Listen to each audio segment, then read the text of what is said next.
यार, एक मास्क घातलेला किलर आला होता, एकदम मोठी लेझर गन घेऊन, 2 लहान शाळकरी मुलांना मारायला.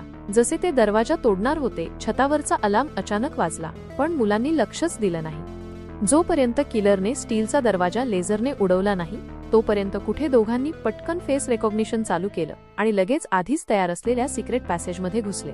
तसं बघायला गेलं तर तिथे थांबणं सध्या सेफ होतं, पण त्या हुशार किलरने शोधता शोधता सिक्रेट पॅसेज शोधूनच काढला. पण विचार पण केला नव्हता की जसा तो आत घुसायला जाणार होता, तिथे लावलेल्या ट्रॅपने त्याला 100 मीटर दूर फेकून दिलं. हे बघून किलर एकदम चिडला आणि त्याने लगेच लेझर गन चालू करून तो एकच एस्केपचा रस्ता उडवून टाकला. पण आवाज ऐकून मुलं लगेच अलर्ट झाली.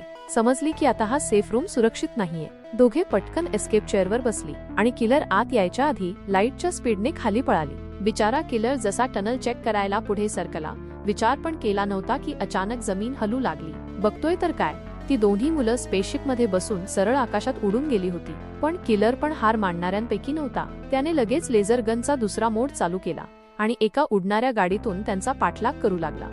बघितलं की किलर एकदम मागे लागलाय, तेव्हा दोघे पटकन आपली पोझिशन बदलून हल्ल्यातून वाचायला लागली. मग अचानक स्पीड वाढवून किलरला मागे टाकलं आणि बस यार, असं थोडं घाबरून ते बालबाल वाचले.